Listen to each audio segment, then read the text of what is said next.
बिस्मिल्लाहिर्रहमानिर्रहीम। अस्सलाम वालेकुम स्टूडेंट्स। आज हम और फिर एक नई सीरीज़ के साथ आए हैं, ठीक है, और वो है चैप्टर 4। चैप्टर 4 से रिलेटेड हम तमाम तरह एमसीक्यूज़ को, ठीक है, यहाँ पर डिस्कस करेंगे, ठीक है, इन डिटेल में। और जो लास्ट में मैंने चैप्टर डिस्कस किए हैं, काइनेमेटिक्स, मेजरमेंट्स और डायनामिक्स, उन तीनों के एमसीक्यूज़ जो हैं वो आपको मेरे चैनल पर मिल जाएंगे और उनका लिंक जो है डिस्क्रिप्शन बॉक्स में मौजूद है, ठीक है।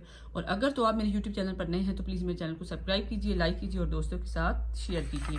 तो हम चलते हैं फर्स्ट एमसीक्यूज़ की तरफ, ठीक है। फर्स्ट एमसीक्यू में हमारे पास क्या है कि what is the centre of the gravity of an object, ठीक है।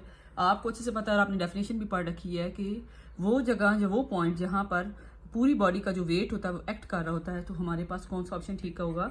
सी option, the point at which the weight of object may be consider to act, which is not a true of the two forces that gives rise to a couple. आपको पता है couple create करने के लिए हमारे पास forces हमेशा opposite direction में होनी चाहिए, एक ही बॉडी पर एक्ट करनी चाहिए और उनका मैग्नीट्यूड भी सेम होना चाहिए। तो हमारे पास कौन सा ऑप्शन ठीक नहीं है? B option, they both act at the same point, ठीक है। तो फिर कपल क्रिएट नहीं होगा।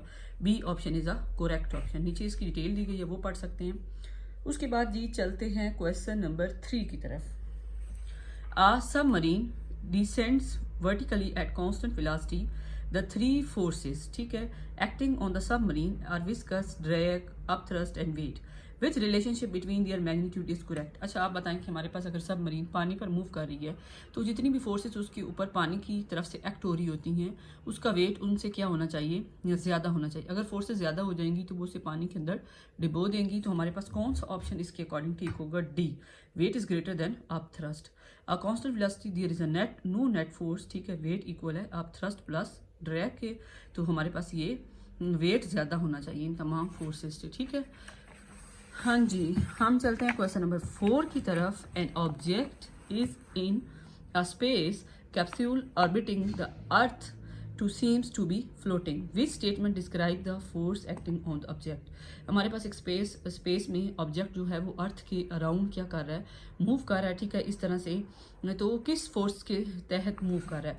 तो वो कहता है in the orbit a circular motion around the earth, there is a net force acting on the object.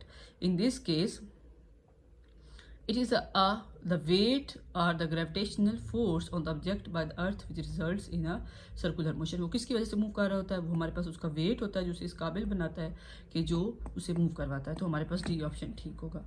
उसके बाद हमारे पास है question number 5। An object emerged in a liquid in a tank and experience an upthrust, what is the physical reason for this upthrust।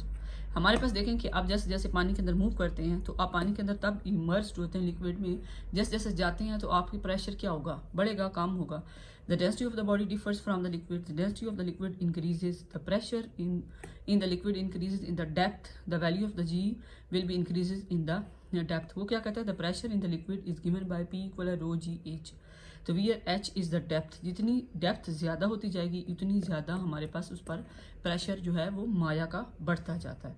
तो hopes हो कि आपको इन MCQs की समझ आई होगी। इंशाल्लाह ये सीरीज़ आज स्टार्ट हुई है और आगे इसके बहुत सारे एमसीक्यूज़ मौजूद हैं, तो मैं रोज़ाना 5-5 करके आपके साथ शेयर करती जाऊँगी। ओके जी, अल्लाह हाफिज़।